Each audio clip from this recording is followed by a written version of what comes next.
perniagaan akhirat. Tuan-tuan yang dirahmati Allah, pada malam ini kita menyambung pembacaan daripada kita tekan buku iaitu Nasihat Agama dan Wasiat Iman yang telah kita mulakan sebelum daripada puasa dulu. Iaitu sebelum puasa dulu kita telah mulakan dengan satu bab ya, daripada buku ini.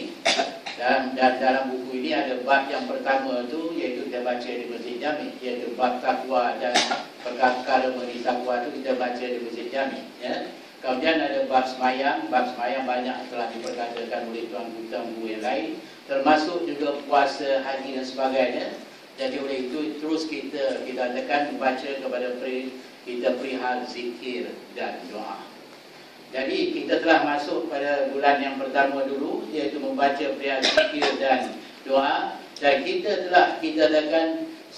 tekan diminta ataupun disuruh mengapa kita banyakkan berzikir dan berdoa ini. Mengapa kita disuruh berzikir dan berdoa ini, banyak disuruhkan berzikir dan berdoa ini, kerana kita memang iaitu dalam ajaran agama kita supaya banyak mengingati Allah. Dan untuk kita banyak mengingati Allah ni, hendaklah kita berzikir dan berdoa kepada Allah. Dan kemudian yang kedua, inilah salah satu kerja yang mulia dalam ajaran agama kita. Jadi pada malam ini kita sambung ya, iaitu kita tekan setelah kita minta mengapa kita perlu banyak berzikir, iaitu kita pergi kepada bab muka surat yang kita tekan, iaitu 232. Satu lagi tajuk, iaitu di bawah kita tajuk zikir yang utama ya. Jadi kita tengok apa yang dah dibicarakan oleh penulis ini mengenai zikir yang pertama, yang utama. Berkata para ulama rahimahullah, berkata kita para ulama rahimahumullah, zikir yang utama ialah yang diucap oleh hati dan lisan yang serta. Artinya zikir yang utama ya, yang dapat kita lakukan ialah zikir yang diucapkan oleh hati dan juga kita dengan lisan secara serentak ya. Jika dibandingkan antara keduanya, iaitu ada kita tekan kedua antara zikir lisan dan zikir hati tadi, kalau dibandingkan keduanya, jika dibandingkan antara keduanya, maka berzikir dengan hati tentu lebih utama dari berzikir dengan lisan semata-mata. Kalau dibandingkan antara yang kedua, zikir dengan hati dan dengan lisan, zikir kita dengan hati lebih utama, kita tekan dari zikir dengan lisan, dengan lisan semata-mata. Sebagai penjelasan ya, sebagai penjelasan bahawa mana zikir dengan hati itu hendaklah bentuk zikir yang disebut oleh lisan itu hadir di dalam hati dan turut disebutkan oleh hati dulu. Itu yang dimaksudkan dengan iaitu zikir yang kita tekan zikir dengan lisan, zikir dengan hati diucapkan diikuti dengan lisan dengan secara serentak. Itu hendaklah kita tekan sebagai penjelasan bahawa makna zikir dengan hati itu hendaklah bentuk zikir yang disebut oleh lisan, yang kita sebut dengan lidah kita ya, dan kemudian hendaklah dalam hati kita, hadir di hati dan turut disebutkan oleh hati juga. Umpamanya, jika orang yang berzikir itu menyebut di lidahnya la ilaha illallah, demikian pula turut disebut oleh hatinya, iaitu hatinya juga kita menyebutkan la ilaha illallah. Ataupun kalau kita dalam bahasa Melayu ni kita sebut tiada Tuhan melainkan Allah. Boleh juga diartikan zikir dengan hati itu ya, boleh juga diartikan zikir dengan hati itu bahawa makna zikir yang disebut oleh lisan itu dihadirkan dalam hati. Umpamanya, jika seseorang berzikir dengan lisannya la ilaha illallah, maka makna ayat tersebut yang mengertikan ketuhanan yang Maha Esa itu dihadirkan di hatinya. Wallahu a'lam. Itu maksudnya. Yang dikatakan iaitu kita dengan zikir yang disebut dengan lisan dan serentak yang disebut dalam hati, dan kita dan disebut dengan lisan dengan serentak. Bermakna apa itu? Apabila kita sebut dengan lisan itu, dalam hati juga kita menyebut, ya. Seperti dikatakan la ilaha illallah, dalam hati kita juga ada menyebut la ilaha illallah, ataupun dengan maknanya dengan iaitu tiada Tuhan melainkan Allah. Siapa dah dapat tahu?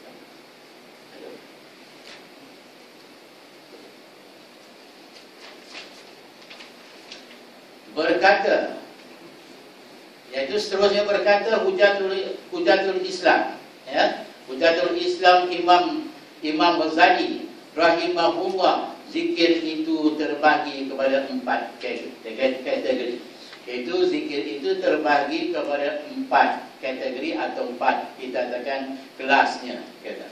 Yang pertama, zikir dengan lisan saja. Artinya kita dia sebut saja, ya. Lidah saja yang menyebutnya. Yang kedua, zikir dengan hati beserta lisan secara paksa. Ya, berzikir dengan kita katakan dengan hati, sedangkan lisannya menyebut secara paksa. Kemudian ketiga iaitu kategori yang ketiga ialah zikir dengan hati yang dibantu dengan lisan tanpa paksa. Itu kita ada zikir yang terbaik itu, zikir dengan hati yang dibantu dengan lisan tanpa paksa. Itu dilakukan dengan serentak. Dan yang keempat, menguasai zikir di dalam hati dan menumpukan. Dia kita akan menyebut di dalam hatinya saja, dan kita jaga segala-gala dia memberi tumpuan kepadanya saja. Kemudian Imam Ghazali memberikan interpretasinya dengan berkata, yang pertama sedikit faedahnya. Itu kategori yang pertama tadi, zikir dengan lisan saja. Apa kata Imam Ghazali? Dia memberitahu bahawa kita memberikan interpretasinya dengan berkata, yang pertama itu sedikit faedahnya dan lemah kesan, ya. Iaitu tidak beri banyak kesan kepada orang yang melakukan. Yakni apabila lisan berzikir sedang hati kita lalai, ya. Dia berzikir, dia menyebut, tapi hatinya lalai. Iaitu apa kata Imam Ghazali, dia kata faedahnya tidak banyak, sedikit saja faedahnya, sedangkan kita kesannya kepada kita adalah kurang, ya. Kemudian memang benar bahawa berzikir dengan lisan sedang hati itu lalai, kurang faedahnya dan manfaatnya, ya. Akan tetapi lebih baiklah daripada tidak berzikir sama sekali. Jadi kalau dia kata memang kita ada pada segi faedahnya kurang, tapi kata lebih baik daripada tidak berzikir langsung, katakan. Daripada dulu diam saja, lebih elok kita lakukan dengan demikian. Setengah orang bertanya kepada para arif. Arif ni orang bijak lah, ya. Kita kepada orang yang bijak, orang bijaksana. Itu setengah orang bertanya kepada para arif, kami berzikir kepada Allah, tetapi hati kami tidak hadir. Apa jawab orang arif tadi? Bersyukurlah kepada Allah, ya. Kamu mesti kita harus bersyukur kepada Allah yang telah menjadikan salah satu anggota kamu berzikir kepada Allah. Maksudnya lisan kamu. Walaupun kita tekan buang faedah, tapi dikatakan ini masih kita bersyukur, kita boleh banyak berzikir. Kalau kita boleh berzikir kepada Allah, ya, daripada tak berzikir langsung. Itu dah. Jadi kita nak boleh kita berzikir pun kan, ya, bukan boleh kita buat-buat. Kalau tidak akan kita mendapat manfaat daripada ataupun kita boleh dapat berzikir ni. Ingatkan apa yang telah dipesankan oleh Rasulullah, ya, apabila selepas dia mengimamkan sembahyang, ya, pada satu ketika, selepas dia bagi salam, dia menghadap, iaitu makmum. Rupanya makmum yang betul-betul di hadapan dia menghadap itu ialah Muaz bin Jabal. Jadi bila dia menghadap Muaz bin Jabal, dia terus kita memegang tangan Muaz, kata Muaz, kata, kamulah di antara sahabat aku yang paling aku kasihi. Kata dia. Dengan itu, kata dia, aku berpesan kepada kamu. Di antara pesanan dia, iaitu kalau kita katakan, ya, hendaklah kamu, kita katakan kalau hendak kebahagiaan dunia dan akhirat, kata dia, dan pesanannya, jangan kamu lupa daripada, ya, iaitu melafazkan doa kita atau zikir ini itu selepas tiap-tiap sembahyang. Itu doa ini. Iaitu doanya Allahumma inni ala zikrika wa syukrika wa husni ibadatik. Jadi maksud doa ini kita tekannya yang ini juga kita kalau boleh gunakan tawaf kita bukan dalam kita tekan sahi kita pun boleh kita gunakan. Iaitu dia kata ya Allah ya Tuhanku, kami mohon ya bantuanmu, tolonglah kami bagaimana nak kita tekan mengingati, nampak kan? Nak mengingati Allah pun Allah suruh kita mau berdoa kepada Allah. Jangan kita anggap kita handal, pandai, boleh kita buat lah kan? Kita hendaklah kita dan doa ini Rasulullah pesan pada muat, hendaklah kita tiap-tiap kali lepas sembahyang. Ya. Yang kedua, ya Allah ya Tuhanku, bantulah kami bagaimana nak mensyukuri nikmat-Mu ya Allah. Lagi satu perkara suruh kita. Nak mensyukur nikmat Allah pun Allah suruh kita berdoa pada Allah juga. Dan yang ketiga, iaitu bantulah kami bagaimana kami mendapat memperbaiki ibadah kami atau ketaatan kami kepada-Mu ya Allah, supaya kita dapat melakukan itu ibadah kita dengan bertambah baik daripada semasa ke semasa. Hendaklah kita banyak berdoa kepada Allah Subhanahu Wa Taala. Kemudian itu salah satu daripada kata pesanan Rasulullah kepada Muaz bin Jabal, iaitu kita tekan banyakkan kita berdoa. Nak banyak mengingati Allah itu kita nak doa juga kepada Allah. Jadi sahajalah hendaknya apabila berzikir dengan lisan itu dihadirkan sekali hati untuk berzikir sama. Bila kita berzikir itu hendaklah hati kita berzikir sama, supaya hati turut berzikir bersama-sama lisan sekaligus. Barangkali mula-mulanya secara paksa, mula-mula berat sikit bila kita mulakan sesuatu, agak berat sikit tapi bila kita biasakan, melazimkannya, dia akan menjadi secara begitu mudah kepada kita. Barangkali mula-mulanya secara paksa dahulu, sehingga apabila terus dilazimkan selalu, maka kelak hati akan kita merasa kelazatan berzikir itu, sehingga terpancarlah cahaya menyinari. Sesudah itu hati akan hadir dengan sendirinya tanpa paksa atau bantuan lagi. Ada kalanya hati akan terus meningkat kepada keadaan tidak sabar untuk berzikir. Ini kalau kita iaitu langsung ke melakukannya sampai ke satu peringkat apabila mula-mula kita rasa buat, tapi apabila kita biasakan diri kita, akhir sekali kita dengan secara automatik saja. Ada saja masa lapang kita hati tetap saja berzikir, iaitu kita tekan kepada Allah SWT. Ada kalanya hati akan terus meningkat kepada keadaan tidak sabar untuk berzikir dan tidak lagi lengah atau lalai daripadanya. Seperti mana yang kita kata, antaranya jangan kita lupa doa tadi. Sebab kita ada doa tadi Nabi bagi sendiri pada Muaz bin Jabal supaya dia mengamal. Kata dia, kalau kamu hendakkan kebahagiaan dunia akhirat, jangan kamu lupa atau jangan lalai daripada membaca doa itu pada tiap-tiap lepas sembahyang. Yang kita kata budaya kita ni kita menyerah kepada imam doa kita ambil. Tapi kita tak tahu apa makna. Dah sampai kita masanya mana yang patut kita hafal dan kemudian kita doa, kita sendiri kita doa. Itu yang terbaik, Tapi kalau kita mengharapkan ke imam, jadi imam memang dia memang baca kan. Tapi kadang-kadang bila dia baca tu kita tak tahu ke mana, apa pun tak dapat. Sebab mana kita nak dapat apa ni, Allah nak makbulkan doa kita berdoa dengan penuh kesedaran. Kita tahu apa yang kita minta. Kalau kita amin sedangkan kita tak tahu apa faedah kita dapat. Jadi dalam bab zikir yang utama ni, hendaklah kita melazimkan diri berzikir dengan lisan dan diikuti dengan hati kita sendiri. Kemudian satu lagi yang kita beri pada muka surat 233 ialah adab berzikir.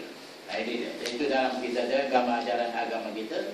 Salah satu yang selalu ditekan pada kita, hendaklah kita lakukan dengan tertib atau adab. Kalau kita lakukan mengikut adat, apa tak dapat. Kebanyakan kita ni banyaklah melakukan ikut adat, mengikut adat. Orang lain banyak buat, kita berbuat. Sedangkan kita tak belajar kita ni. Jadi orang banyak buat, kita berbuat. Itu kita katakan beramal mengikut adat tu banyak yang kita katakan ya, iaitu budi. Hendaklah kita katakan belajar dan kita katakan terutama sekali dalam beberapa ini dengan tertibnya sekali. Adab berzikir. Ketahuilah moga-moga Allah merahmati kamu. Bahawasanya zikir itu mempunyai beberapa tertib, ya. Iaitu peraturan dan itu aturan. Dan bahawasanya menghadirkan hati ketika lisan sedang berzikir itu adalah salah satu tertib zikir yang terpenting dan yang dituju. Hendaklah anda memelihara tertib itu sebaik-baiknya, kerana orang yang berzikir itu tidak akan mencapai sesuatu faedah. Nampak?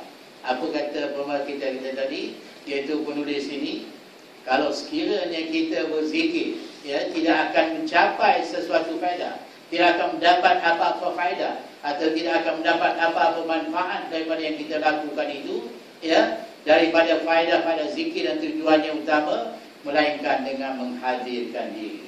Artinya kita ingat apa yang kita lakukan itu, kita sedar apa yang kita lakukan, ya. Kita mestilah sedar atau kita apa yang kita lakukan. Kemudian di antara tertib berzikir lagi ialah hendaklah orang yang berzikir kepada Allah Ta'ala itu sempurna tertib dan baik sikapnya lahir dan batin, ya, sikapnya lahir dan batin. Hendaklah dia bersuci terlebih dahulu, ya, berada dalam suci terlebih dahulu, ya, dan berkeadaan bersih. Hendaklah khusyuk kepada Allah Ta'ala ketika berzikir. Ada perasaan khusyuk kepada Allah Ta'ala kita berzikir. Sentiasa mengingati kebesaran, menghadap ke kiblat, itu satu lagi, ya, iaitu menghadap ke kiblat yang sebaiknya, dan kemudian yang menundukkan kepala, kemudian bertenang semua anggotanya seperti di dalam sembahyang. Itu dia, ya. Itu di antara kita katakan tertib kalau kita nak melakukan zikir dalam keadaan yang demikianlah, barulah kita dapat lakukan dengan yang terbaik. Juga dituntut dari seorang hamba itu sentiasa berzikir kepada Allah Ta'ala pada semua hal dan keadaan dan pada setiap waktunya.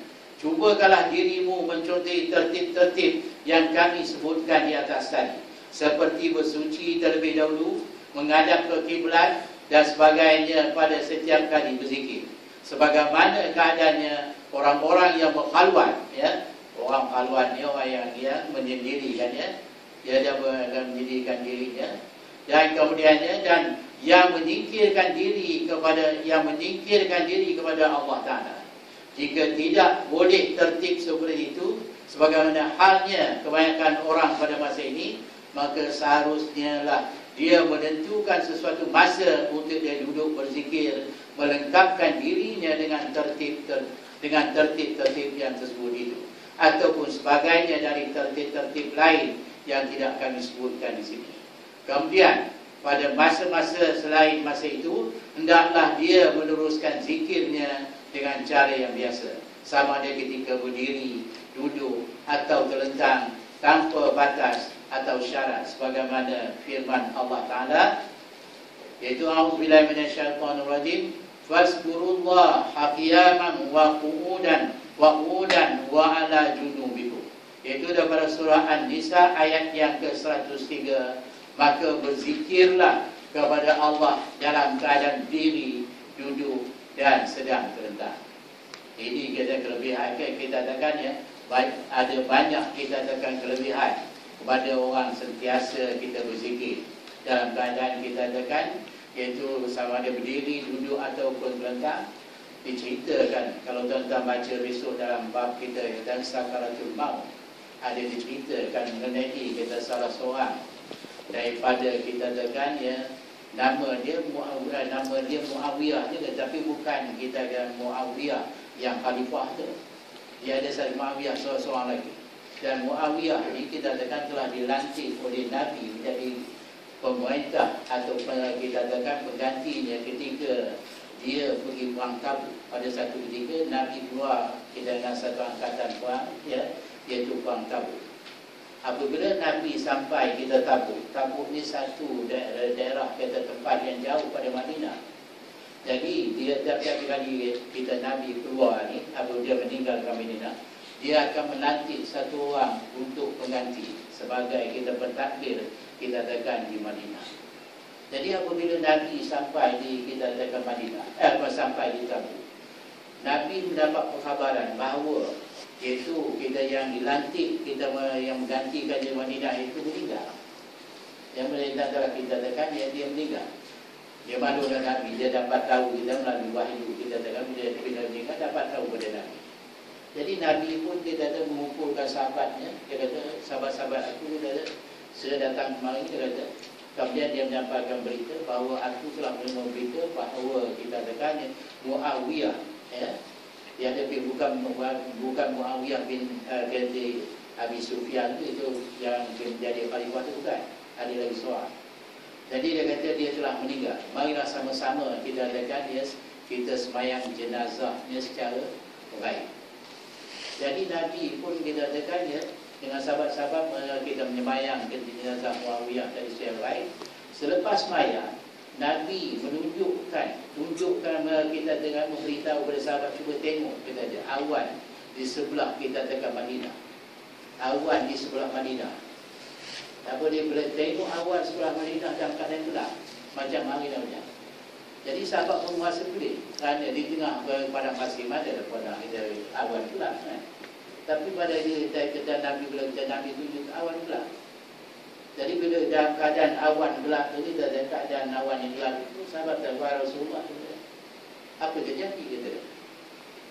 Apa yang benda terjadi? Yang kita katakan awan gelap sampai begini. Rasulullah berkata dia bahawa kita ada iaitu yang boleh menjadikan keadaan demikian. Dia kata Allah telah menurunkan 70,000 malaikat. 70,000 Allah turunkan 70,000 malaikat untuk menyembayangkan jenazah kepada kita tekannya iaitu Muawiyah. Cuba kita bayangkan 70,000 malaikat datang menyembayangkan Muawiyah. Jadi bila kita tekan selepas itu, sahabat tanya lagi, wahai Rasulullah, apa kelebihan kita Muawiyah ni sehingga Allah turunkan 70,000 malaikat untuk membayar? Apa kata Rasulullah?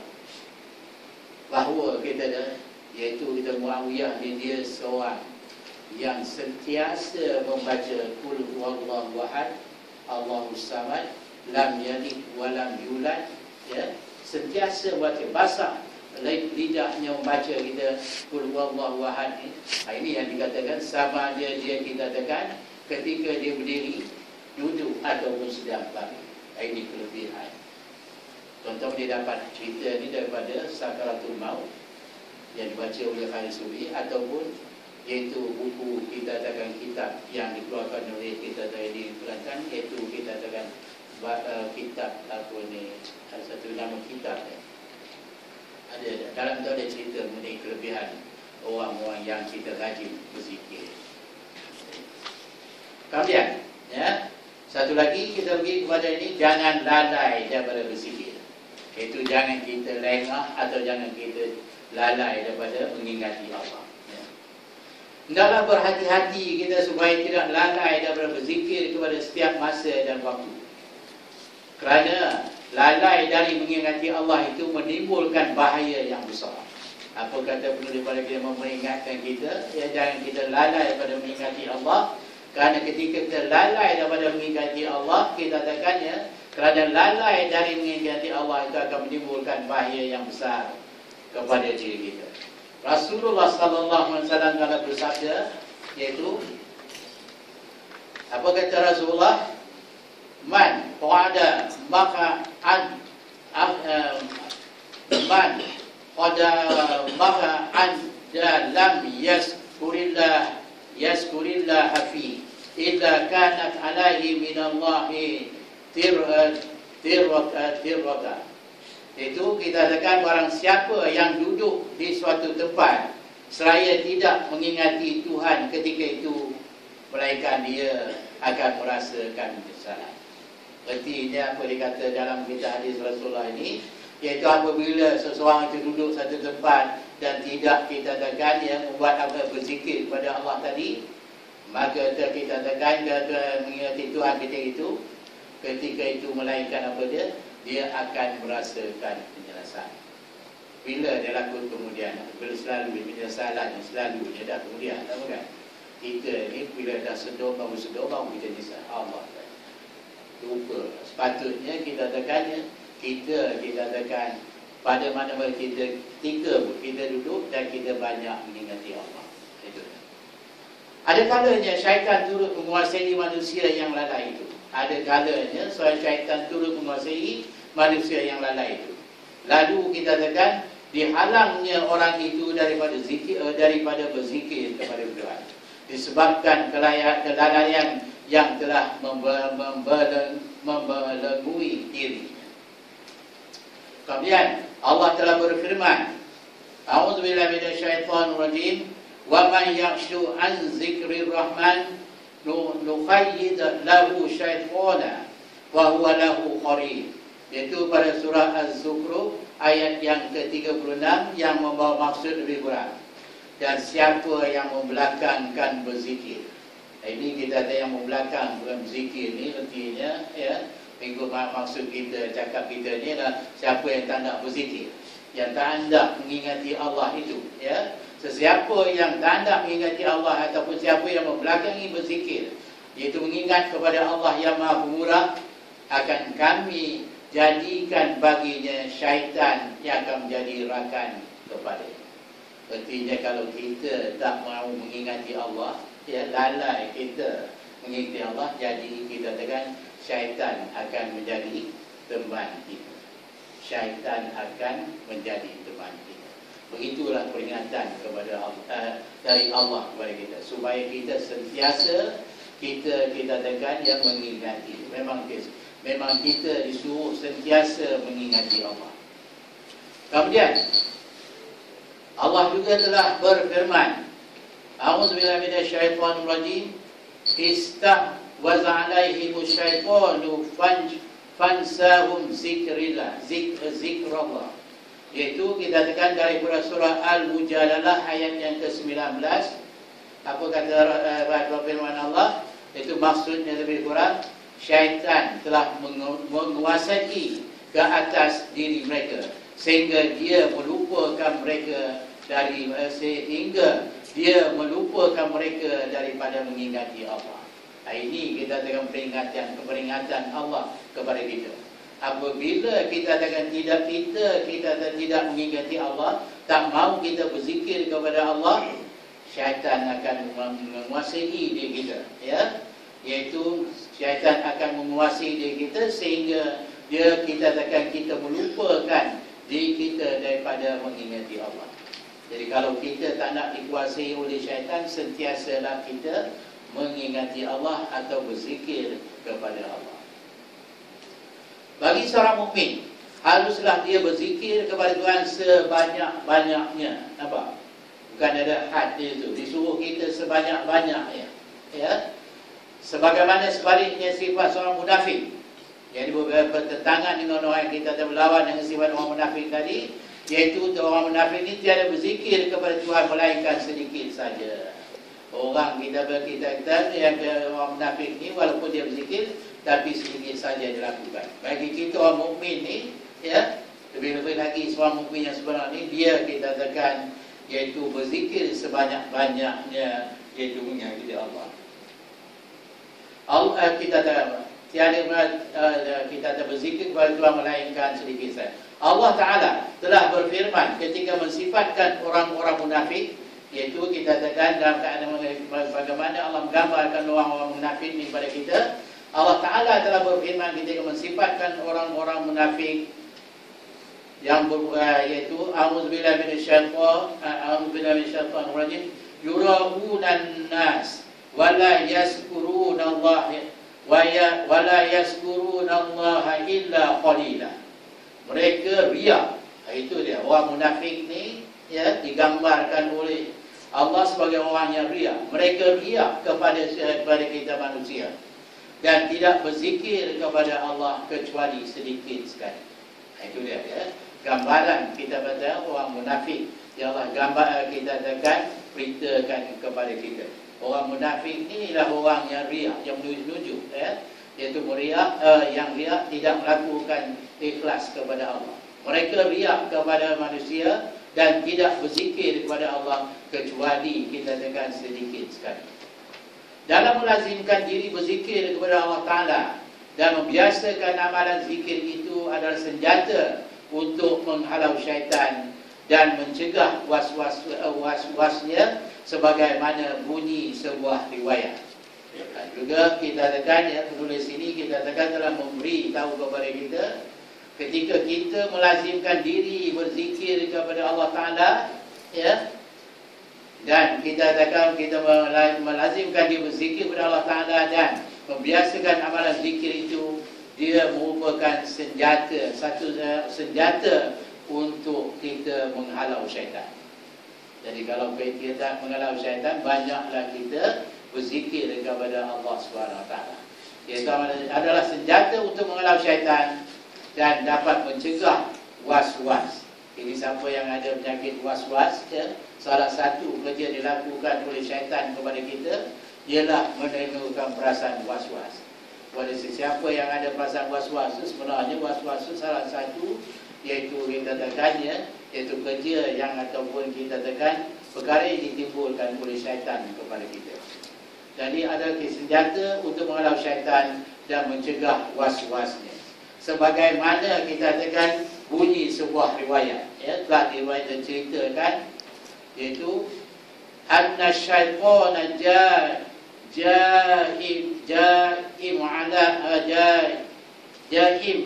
jaim ala qalbin abdi wa iza zakarallahu qanisa wa iza ghafala waswasalahu. Iaitu sesungguhnya syaitan itu membelit hati manusia. Jika dia berzikir kepada Allah, syaitan terpukul.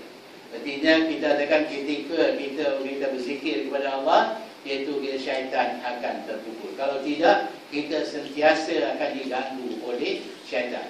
Jika dia katakan dia lalai atau lupa, jika seseorang itu lalai atau lupa, syaitan mewaswaskannya. Oleh itu, maka dituntut membiasakan diri dan melazimkannya berzikir kepada Allah Ta'ala pada setiap waktu dan keadaan. Jadi kita dinasihatkan untuk mengelakkan daripada was-was yang ditimbulkan oleh syaitan, dan apa juga kerja-kerja yang kita perkara-perkara yang tak elok yang datang pada syaitan itu, hendaklah kita banyak mengingati Allah. Maka dituntut membiasakan diri dan melazimkannya berzikir kepada Allah Ta'ala pada setiap waktu dan keadaan. Sekali peristiwa pernah kita tekan seorang lelaki berkata pada Rasulullah. Pada satu kali pernah seorang lelaki berkata kepada Rasulullah, wahai Rasulullah, engkau telah mengajarku banyak dari hukum-hukum Islam. Iaitu dia kata, seorang mengata kepada Rasulullah, wahai Rasulullah, kamu telah mengajar aku banyak dari hukum-hukum Islam, mengajar agama kepada ajar agama Islam kepada. Kini perintahkan aku untuk membuat sesuatu. Kata dia, kini beritahu aku, beritahu aku untuk membuat sesuatu yang boleh aku bergantung kepada. Beritahu pada aku sesuatu yang aku boleh bergantung kepada. Apa kata Rasulullah? Jawab baginda, la yazalu lisanuka ratban min zikrillah. Itu jawab Rasulullah. Apa kata Rasulullah? Oleh seseorang yang minta kita sesuatu pada Rasulullah supaya dia dapat bergantung padanya. Apa kata Rasulullah? Biasakan lidahmu dengan berzikir kepada Allah. Jadi ini pun satu peringatan kepada kita. Kalau kita nak betul-betul bergantung kepada Allah, bergantung kepada Allah, iaitu kita sentiasalah kita tekan, biasakanlah lidahmu dengan berzikir kepada Allah, sentiasa mengingati Allah. Kalau kita lalai, maka kita berbagai-bagai, iaitu perkara akan kita tekan berlaku ke atas diri kita yang didatangkan oleh iblis dan syaitan. Saya kira sekadar itu yang dapat disampaikan, dan insyaAllah dalam pertemuan kita yang akan datang kita akan baca mengenai Tuhan kita tekan, iaitu kebiran ini. Dan sekian, wabillahi wallahu a'lam. Assalamualaikum warahmatullahi wabarakatuh. Dan kita tanggung majlis kita dengan membaca tasbih kafarah dan surah Al-Asr.